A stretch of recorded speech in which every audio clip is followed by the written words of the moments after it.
जय हिंद, वंदे मातरम। दोस्तों, मित्रों, भाइयों और बहनों, आज के वीडियो में आपका बहुत बहुत स्वागत है। दोस्तों, रामदेव के ऊपर सुप्रीम कोर्ट में एक केस चला और उस सारे केस को लेकर बाबा रामदेव ने माफीनामा दिया, लेकिन वो माफीनामा भी कोर्ट ने जो है वो स्वीकार नहीं करा, उसको भी रिजेक्ट कर दिया और बोला कि तुम्हारे ऊपर तो हम कड़ी कार्रवाई करेंगे और तुम्हें हम जो है वो निस्ते नाबूद कर देंगे, टुकड़े टुकड़े कर देंगे। तो ये किस लिए हुआ, आइए जानते हैं इस वीडियो में। वीडियो दोस्तों लेकर आया हूँ आपके लिए जो है वो इंडेक्स ऑनलाइन यूट्यूब चैनल से, और भी बहुत सारे कंटेंट इस वीडियो में है, जिससे आपको इन्फॉर्मेशन मिलेगी, नॉलेज मिलेगी और डिसीजन लेने में आपको हेल्प मिलेगी कि कौन सही कौन गलत। तो सबसे पहले दोस्तों ये वीडियो देख लेते हैं, और अगर आपने चैनल को सब्सक्राइब नहीं करा है दोस्तों, मित्रों, भाइयों और बहनों, तो जरूर कर लीजिए, क्योंकि इस चैनल पर आपको जो है वो हमारे सनातन धर्म से रिलेटेड वीडियो जो है वो देखने को मिलते रहेंगे। तो देखते हैं ये वीडियो। कहते हैं अंग्रेज चले गए, अंग्रेजी छोड़ गए।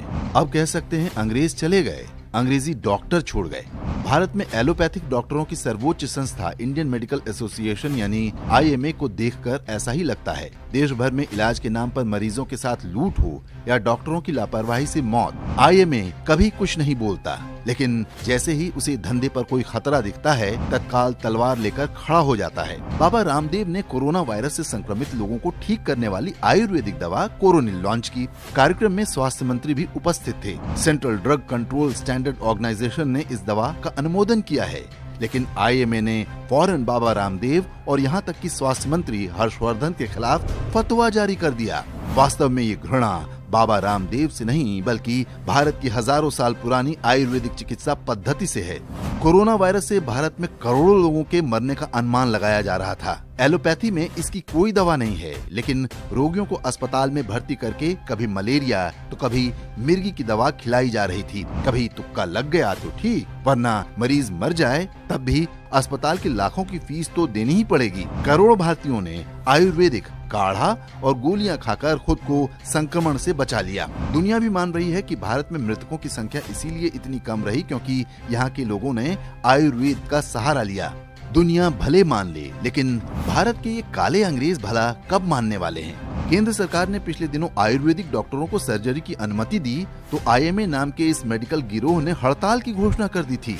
जो लोग आयुर्वेदिक चिकित्सा का विरोध कर रहे हैं, उन्हें नहीं पता कि भारत में शल्य चिकित्सा हजारों साल से होती रही है। ईसा से 800 साल पहले महर्षि सुश्रुत हुए थे, जिन्हें शल्य चिकित्सा का जनक माना जाता है। उनकी पुस्तक सुश्रुत संहिता में बताए सर्जरी उपकरण आज भी प्रयोग होते हैं। सुश्रुत संहिता में प्लास्टिक सर्जरी के बारे में भी बताया गया है। इसे कायाकल्प कहा जाता है। दूसरी तरफ एलोपैथी चिकित्सा प्रणाली को सिर्फ 100 साल पहले तक ये नहीं पता था कि सर्जरी से पहले मरीज को बेहोश कैसे किया जाए। पहले वो रोगी को बेहोश किए बिना ही सर्जरी करते थे, जिससे वो दर्द में तड़पता रहता था और कई बार उसकी मौत भी हो जाती थी। जबकि भारत में दर्द खत्म करने अर्थात एनेस्थीसिया और बेहोश करने के कई तरीके हजारों साल से प्रचलित हैं। महर्षि सुश्रुत की ये प्रतिमा ऑस्ट्रेलिया में मेलबर्न के रॉयल कॉलेज ऑफ सर्जरी में लगी है। पूरी दुनिया सुश्रुत को सर्जरी का जनक मानती है, लेकिन अपने देश में हीन भावना से ग्रस्त मैकॉले और नेहरू की संतानें सुधरने को तैयार नहीं। तो दोस्तों, मित्रों, आपने ये वीडियो देखा और इस वीडियो को देखकर आपको कुछ तो समझ में आया होगा कि आयुर्वेद और जो सुश्रुत संहिता है उसने भारत को चिकित्सा शास्त्र दिया। जो मॉडर्न एलोपैथी है वो आज से 100-150 साल पहले जो है वो शल्य चिकित्सा तक नहीं जानती थी। जहां पर अगर किसी को बुखार हो जाता था तो कहते हैं उसके हाथ की नस काट दी जाती थी कि गंदा खून है, निकल जाएगा और रोगी ठीक हो जाएगा। और एक राजा हुए हैं इनके यहाँ, तो उस राजा को बुखार हो गया था और डॉक्टर जो था इनको एलोपैथिक दवाइयों से जो आज इलाज करते हैं, तो यही पद्धति वहां से शुरू हुई है। तो उसने राजा की जो है वो नस काट दी, रात को नस काट दी और फिर चले गया। सुबह जैसे ही वो आया तो राजा मृत पाया गया। तो ऐसे इनके इलाज होते थे जिनकी कोई गारंटी नहीं होती थी। लेकिन भारत का जो योग प्राणायाम है वहां पर बिना दवाई खाए आप ठीक हो जाते हैं। भारत की जो आयुर्वेदिक चिकित्सा पद्धति है उसमें घरेलू चीजें यूज करके आप ठीक हो सकते हैं। घर की नॉर्मल सी चीजें आप यूज करोगे और आप बुखार, जुखाम, सर्दी जुखाम और ऐसी चीजों को आप जो है वो पीलिया हो जाता है, किसी को जो है वो अर्थराइटिस हो जाता है, किसी को सर दर्द की प्रॉब्लम होती है, ये सारी चीजें जो है आयुर्वेद में ठीक हो जाती हैं। आंखों की बीमारियां जो है वो सूर्य को पानी देने से ही ठीक हो जाती थी। किसी को आंखों की प्रॉब्लम होती थी तो हमारे ऋषि मुनि कहते थे कि सुबह उठकर सूर्य को अर्घ दो, तो उसमें पानी छन के जाएगा और सामने से जब सूर्य की किरण सुबह सुबह आंखों पे पड़ती थी उससे आंख की रोशनी बढ़ती थी। कुछ लोग जल नेति करते थे, कुछ लोग जो है वो सूर्य नेति करते थे। नाक की बीमारियां, आंख नाक कान गले की बीमारियां जो है वो आयुर्वेद से ही ठीक हो जाती हैं। शल्य चिकित्सा के जनक कहे जाने वाले सुश्रुत, जिन्होंने के पूरा सुश्रुत संहिता नाम का एक शास्त्र जी है जिसको आज आयुर्वेद के स्टूडेंट पढ़ते हैं, उससे वो लोग बीमारियों को ठीक करते थे। तो इनको जो शल्य चिकित्सा भी भारत ने ही दी, लेकिन इतने विरोधी ये क्यों हो गए आयुर्वेद के, इसका रीजन है बाहर से जो अंग्रेज भारत में आए, उन्होंने वो नफरत के बीज यहाँ पर बोए हुए हैं जो आज पेड़ बन चुके हैं। इंडियन मेडिकल एसोसिएशन भी उसी नफरत के बीज का एक पेड़ बन चुका है, जो है तो भारतीय, और ये संस्था भारतीयों की है, लेकिन आज भी वो अंग्रेजों के बनाए हुए कानून और अंग्रेजों के बनाए हुए चीजों को फॉलो करते हैं। जिन्होंने रामदेव बाबा पे केस किया है, मैं उनका जरा फोटो आपको जरूर दिखाना चाहूंगा और इनका जो नाम है ये भी बताना चाहूंगा, तो अभी ये वीडियो आप जरूर देखिए। मीडिया इस चीज का मजा ले रहा है कि रामदेव को सुप्रीम कोर्ट से कड़ी फटकार। आप इनके शब्द देखेंगे तो आपको समझ में आ जाएगा। हाथ बांधे खड़े रहे रामदेव, सुप्रीम कोर्ट में रगड़ दिया। और सामने आपको दिखाई दे रहा होगा कि स्वामी रामदेव खड़े हैं और आचार्य बालकृष्ण खड़े हैं, लॉर्ड्स ऊंची ऊंची कुर्सियों पर सामने बैठे, हाथ जोड़कर मांगी माफी, कोर्ट में गिड़गिड़ाए रामदेव, सुप्रीम कोर्ट में केंद्र को भी लपेटा। तो ये इस तरह की चटपटी तो आपको हेडलाइन दिखाई देगी। और कुछ तो सुप्रीम कोर्ट में इनके साथ जिस तरह का व्यवहार किया वो ऐसा व्यवहार लग रहा है जैसे हमारे देश में मुझे लगता है कि जो हार्डकोर क्रिमिनल्स होते हैं, जो टेररिस्ट होते हैं, उनके साथ भी ऐसा नहीं किया जाता जैसा जितना इनका अपमान किया जा रहा है। और ये वो व्यक्ति हैं जिन्होंने आईएमए के जब ये प्रेसिडेंट थे उस समय इन्होंने केस किया था। इनका नाम है जयालाल। जयालाल सुनेंगे तो आपको क्या लगेगा कि ये तो हिंदू व्यक्ति हैं। पूरा नाम है J.A. जयालाल, जो बहुत रेयरली बताया जाता है। जे जो है, पहले वाला जो जे है जॉन रोज के लिए है और ए शायद एम्ब्रोज के लिए है। तो ये क्रिश्चियन है जो अपना नाम नहीं बताते हैं, और ये जो क्रिप्टो क्रिश्चियनिटी, इसके लिए हमें बहुत सावधान होने की आवश्यकता है। तो दोस्तों आपने देखा कि कैसे ये क्रिश्चियन जो है ये आईएमए का प्रेसिडेंट है और इसने बाबा रामदेव के ऊपर केस किया है। और ये क्रिश्चियन ऐसा क्रिश्चियन नहीं है कि मतलब कोई नॉर्मल, ये प्रैक्टिसिंग क्रिश्चियन है, ये कट्टर क्रिश्चियन है। और इसके आप बयान सुनोगे, वो मैं आपको सुनाता हूँ, तो वो जब आप देखोगे, आप सुनोगे तो आपको पूरी चीज समझ में साफ हो जाएगी पानी की तरह कि किस तरह का प्रोपेगेंडा चल रहा है जो हमें मिटाना चाहता है। और ये मेरा व्यक्तिगत कहना नहीं है, उनका स्वयं का कहना। बाइबल क्या कहती है कि हमने सबको ईसाई बनाना है, कुरान क्या बोलती है हमने सबको मुसलमान बनाना, और जो इन्हें मानते हैं वही क्रिश्चियन होते हैं और वही मुसलमान। तो उनका तो ये बिल्कुल खुला चुनौती है कि उन्होंने हमें समाप्त करना है। तो यदि हम अपने आप को बचाना चाहते हैं तो सबसे पहले तो हमें ये मानने और पहचानने का साहस करना पड़ेगा कि जब आप एक ईसाई नाम सुने, जब एक मुसलमान नाम सुने, तो आपको पता होना चाहिए कि उनकी प्रायोरिटीज क्या है, उनकी प्राथमिकता क्या है। क्योंकि ये जो सेक्युलर होने की बीमारी है ये हिंदुओं में होती है, एक्सेप्शनली बाकियों में भी हो सकती है कि कोई के मोहम्मद हो सकते हैं, कोई एपीजे अब्दुल कलाम हो सकते हैं,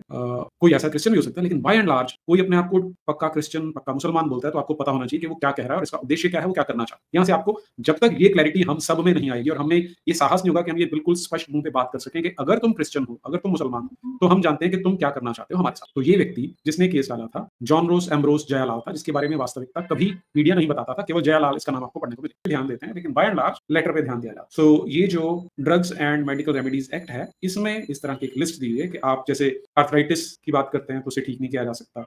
मैंने पिछली वीडियो में बताई थी इस तरह की बीमारियां जिनका वो कहते हैं इलाज नहीं हो सकता, और जो क्लेम करेगा उसे दंड दिया। तो दोस्तों 1954 का जो एक्ट है, ये क्या एक्ट है, इसको जानने के लिए जो drugs and magical remedies and objectionable advertisement act 1954 है, ये क्या है, इसको बताने के लिए सुप्रीम कोर्ट के जो वकील हैं वो आपको बताएंगे। तो आइए सुनते हैं इनको। नेहरू जी द्वारा बनाए गए कानून का उल्लंघन कर रहा है। 1954 में नेहरू जी ने कानून बनाया और कानून बना के ये कहा कि 54 बीमारियां ऐसी हैं जिसका कोई प्रचार प्रसार नहीं करेगा। वो 54 बीमारियां क्या हैं? अंधापन, बहरापन, गूंगापन, हकलाना, तुतलाना, मोटापा, डायबिटीज, मिर्गी, बुखार, ब्लड प्रेशर, दिल की बीमारी, माहवारी की समस्या, हिस्टीरिया की समस्या, पागलपन, कोढ़, मोटापा, लकवा, नपुंसकता, बाजपन, टीबी, ट्यूमर, ये जो बीमारियां हैं, 54 बीमारियां हैं, इसका कोई प्रचार प्रसार नहीं करेगा। तो सवाल यह है कि इन बीमारियों का इलाज करने का दावा केवल पतंजलि करता है क्या? आप किसी बस स्टैंड पे चले जाइए, किसी रेलवे स्टेशन पे चले जाइए,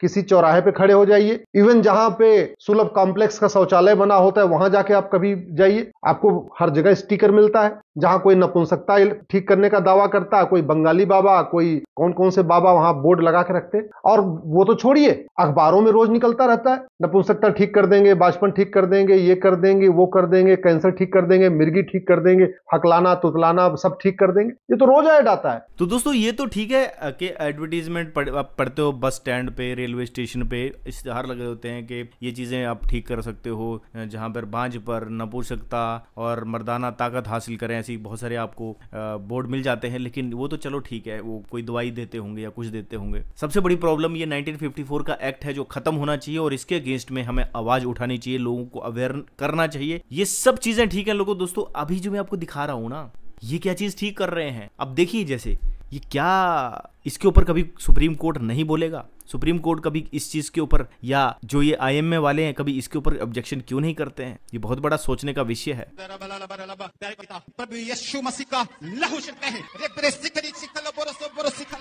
यीशु मसीह का लहू, पता नहीं क्या क्या बोल रहा है वो क्या हो गया? ये ठीक कर रहा है।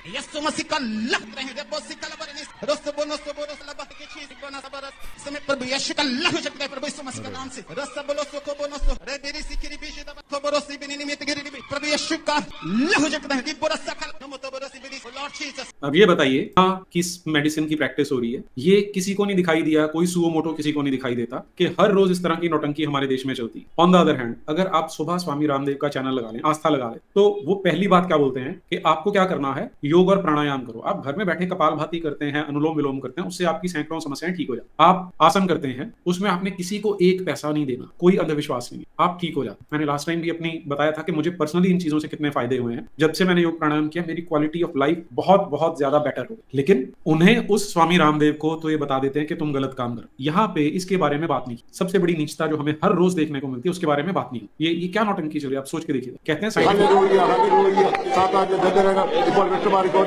ये क्या है? ये चुड़ैल आपको देख के क्या लगता है कि हम किसी सभ्य समाज में रह रहे हैं? और ये एक दिन का नहीं है, हर रोज आपको सैकड़ों चैनल्स पे देखने को मिलता है। अलग अलग रंगों में, अलग अलग रूप में, सब दिखाई दे रहा है, हमारे सामने हो रहा है। लेकिन क्योंकि कोई भगवाधारी है, वो देश की, राष्ट्र की, उसे बचाने की बात करता है, तो उसे धमकियां दी जा सकती हैं। तो दोस्तों आप दोनों में कंपैरिजन कर सकते हो कि रामदेव बाबा सुबह सुबह क्या सिखा रहे हैं और ये यीशु मसीह का कुछ ऐसे करके वो ऐसे हो रहा है और इससे इलाज हो रहे हैं। सुप्रीम कोर्ट और आईएमए कभी इसके ऊपर क्यों नहीं बोलता है? इंडियन मेडिकल एसोसिएशन कभी इस चीज के ऊपर क्यों नहीं बोलती है? उनको बाबा रामदेव की कमियां दिखती हैं जो कि योग से ठीक हो सकते हैं। दोस्तों मैं खुद आयुर्वेद की चीजों को यूज करता हूं, योग करता हूं, और कभी अगर कुछ भी फिजिकल प्रॉब्लम हो जाती है, कुछ हेल्थ का इशू हो जाता है, तो हम सबसे पहले प्राणायाम, योगा और आयुर्वेद की दवाइयों के ऊपर जाते हैं और ठीक हो जाते हैं। दोस्तों काफी दिनों से मैं वीडियो नहीं बना पा रहा था क्योंकि हेल्थ के इशू हो गए थे। दवाइयां खा के हम एलोपैथी की तरफ गए, वहाँ पर कुछ मिला नहीं, तो फिर आयुर्वेद के एक डॉक्टर मिले और उनसे दवाई लेकर जो है वो चीज़ें ठीक हुई। जो हमारे आयुर्वेद में जो दवाइयाँ हैं जिनके साइड इफेक्ट भी नहीं होते हैं दोस्तों, हेल्थ मतलब एलोपैथिक दवाइयों के आपका एक दवाई खाओगे तो उसका साइड इफेक्ट हो जाता है, लेकिन यहाँ पर तो साइड इफेक्ट भी नहीं है। और फिर भी ये 1954 के एक्ट कहते हैं कि इनका प्रचार प्रसार नहीं होना चाहिए। मैं आपको दिखाता हूँ रामदेव सुबह सुबह क्या कराते हैं और आप खुद इसको डिसाइड कीजिए कि कौन सही और कौन गलत। प्रसन्न नहीं होगी जो है माँ भवानी दुर्गा का असहे हैं, प्रोसेस्ड फलाहार खा रहे हैं, ना तो इससे तुम्हारा देह प्रसन्न होगा, ना तुम्हारा तन, न मन, न आत्मा, न परमात्मा। इससे भगवती देवी महिषासुर मर्दिनी तो कतई प्रसन्न नहीं होगी। तो जो है माँ भवानी दुर्गा का आशीर्वाद पाना है नवरात्र में, तो भाई ये पैक्ड फूड खाना बंद करो, पहली बात तो। दूसरी बात ये है कि देखो, ये मंडूकासन, योग मुद्रासन, पवन मुक्तासन के साथ ही अभ्यास भी कर लिया करो। इस एक ही अभ्यास से लीवर भी, स्प्लीन भी एक साथ ठीक हो जाती है। देखो हम तो यहाँ पर भी, जहाँ पर भी रहते हैं हरिद्वार में, और यहाँ दिल्ली में भी देखो, गाय हमारी यहीं पर है। हम गौ माता को सुबह रोटी देते हैं, गौ माता का दर्शन करते हैं, गाय का ही दूध, गाय का ही दही छाछ, गाय का ही घी खाते हैं। और प्रोसेस्ड का तो मतलब नहीं। हम भी उपवास कर रहे हैं और हमारा उपवास करते समय पेट देखो पेट की चक्की कैसे घूम रही है स्थित कोणासन में, एकदम फर्स्ट क्लास। तो भाई ये प्रोसेस्ड फूड खाना बंद करो।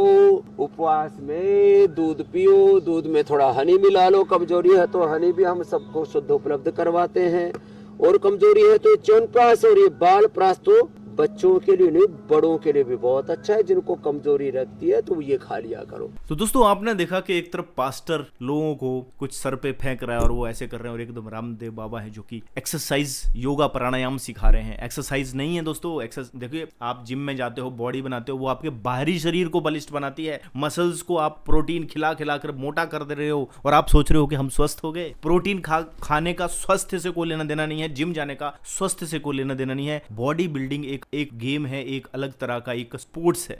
बॉडी बिल्डिंग स्वस्थ, मतलब ये मेरे में भी बहुत पहले वो मिसकंसेप्शन था। मुझे भी ऐसे लगता था कि अगर मुझे अपनी हेल्थ को ठीक करना है तो मुझे जिम जाना पड़ेगा, एक्सरसाइज करनी पड़ेगी, उससे आपका ब्लड सर्कुलेशन ठीक रहता है, ठीक है। लेकिन जो मसल्स आप बिल्ड कर रहे हो, उस मसल्स बिल्ड करने का आपकी हेल्थ से कोई लेना देना नहीं है दोस्तों। ये बात समझ में आ गई थी। और योगा प्राणायाम आपके शरीर को स्वस्थ रख सकता है, आपको हजारों बीमारियों से ठीक कर सकता है। आयुर्वेद आपको हजारों बीमारियों का इलाज आयुर्वेद में है। लेकिन ये 1954 का एक्ट कहता है कि आप दावा नहीं कर सकते। तो ऐसे एक्ट को खत्म करना चाहिए। रामदेव बाबा की मजबूरी है क्योंकि ये एक्ट मौजूद है। माफीनामा इसलिए लिखना पड़ा क्योंकि वो एक्ट वहां पर मौजूद है। कानून तो उसी को मानेगा। और बाबा रामदेव को हजारों लोगों तक आयुर्वेद का मैसेज पहुंचाना है। उनको पता है, कहीं ना कहीं ये लगता है लड़ाई करनी चाहिए थी, फाइट करनी चाहिए थी इस एक्ट के अगेंस्ट में। और अभी मौजूदा सरकार जो है वो भी ऐसा तो है नहीं कि एंटी सनातन है, एंटी हिंदू है। वो तो सबका साथ और सबका विकास लेकर चलने वाली सरकार है। मैं ये नहीं कह रहा हिंदुओं की सरकार है।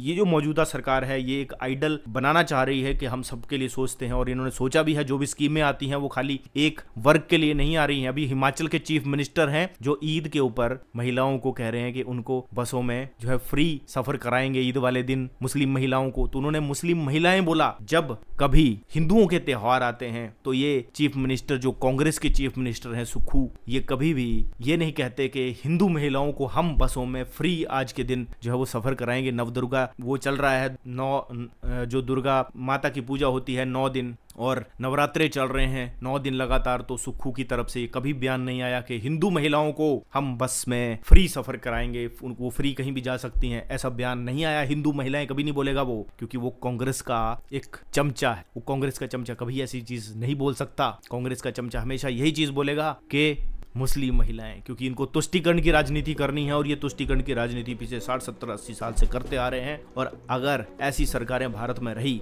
जो तुष्टीकरण करती रही, जैसे ममता बनर्जी वेस्ट बंगाल में कर रही हैं, जैसे केजरीवाल दिल्ली में कर रहे हैं, जैसे लालू प्रसाद यादव और मुलायम सिंह ने यूपी में, लालू ने बिहार में की और मुलायम सिंह यादव ने यूपी में तुष्टीकरण की राजनीति करी है, जिसमें हजारों राम भक्तों को उन्होंने मरवा दिया था। तो ऐसी चीजें ये लोग करते आ रहे हैं। ये चीज खत्म एटलीस्ट करंट सरकार ने करी है ये चीज। लेकिन ये इनको बुरी लगेगी, इनको आयुर्वेद बुरा लगेगा, इनको वो शख्स बुरा लगेगा जो भारतीय संस्कृति को और भारत की जो चिकित्सा पद्धति है उसको आगे बढ़ाने में जो है वो उसको आगे बढ़ाता है, आगे बढ़ाने में योगदान देता है। तो मेरी आप सब जितने भी लोग मेरे वीडियो देख रहे हैं, इस वीडियो को शेयर कीजिए, दिखाइए लोगों को। मैंने कुछ बहुत ही चुनिंदा पार्ट्स आपके सामने पेश किए हैं। और आयुर्वेद को सपोर्ट जरूर कीजिए। कोलगेट और पेप्सोडेंट जो है वो आपके दांत को कभी भी ठीक नहीं करते हैं। मैं खुद यूज कर चुका हूँ दंत कांति से। मेरे जो दांत हैं उनमें जो कीड़े लगे थे वो ठीक होने लग गए। कोलगेट हम बचपन से करते आ रहे थे, पेप्सोडेंट बचपन से करते आ रहे दांत में, फिर भी प्रॉब्लम शुरू हो गई। जैसे ही दंत कांति शुरू किया तो उसके बाद वो चीजें ठीक होने लग गई, वरना प्रॉब्लम जो है वो एक एज के बाद आना शुरू हो जाती है। तो आयुर्वेद के जो प्रोडक्ट हैं वो उनका दुष्प्रचार मत कीजिए। मैंने अक्सर देखा है लोग आयुर्वेद के प्रोडक्ट्स का दुष्प्रचार करते आ रहे हैं। रामदेव के बोला हनी में मिलावट है। अरे कभी आपने खुद टेस्ट किया, खुद चेक किया, और अगर आपको कोई प्रॉब्लम नहीं किया, पतंजलि में रिपोर्ट करो, पतंजलि उसके ऊपर सुधार करेगा। कभी आपने डाबर के हनी के लिए कभी ऐसे बोला है? नहीं बोला है, क्योंकि आपको वो जहर खिलाया जा रहा है लेकिन आप खा रहे हो। उन विदेशी कंपनियों का जहर आप खाने के लिए आतुर हो। आप पेप्सी पी रहे हो, आप कोका कोला पी रहे हो, आप बर्गर पिज्जा ये सब चीजें ठूस ठूस के खा रहे हो। जैसे बाबा देव का प्रोसेस्ड फूड आप खा रहे हो। प्रोसेस फूड जो है वो एक तरह से जहर है, लेकिन वो आप उसके लिए कभी नहीं बोलोगे। लेकिन एक पतंजलि का प्रोडक्ट आता है डाबर हनी में हजारों मिलावटें हैं, उसको कभी नहीं बोलोगे। लेकिन पतंजलि के हनी की आप सरे हमारे बाबा रामदेव का तो हनी जो है वो ठीक नहीं है, अरे उसमें तो मिलावट है, बहुत बोलना आसान है। कभी आपने सोचा है कि आप क्या कर रहे हो? खुद अपने पैरों के ऊपर कौन कुल्हाड़ी मारता है? एक शेख चिल्ली था जो जिस डाल के ऊपर बैठता था उसी डाल को वो काटता था। लोग बोलते थे अरे पागल क्या कर रहा है, तो उसे समझ में नहीं आती थी, अरे भाई जिस डाल के ऊपर तू बैठा है उसी को काट रहा है, तुझे काटना ही है तो दूसरी तरफ बैठना। तो भारत में रहकर आप भारतीय संस्कृति को ही नष्ट कर रहे हो। इस चीज के ऊपर सोचने और समझने की जरूरत है। आयुर्वेद को सपोर्ट करो दोस्तों। इस वीडियो को जहां तक हो सकता है शेयर करो। ऐसे वीडियो चैनल पे लेके आता रहूंगा। मिलूंगा नेक्स्ट वीडियो में। जय हिंद, वंदे मातरम, जय श्री राम, जय हिंद।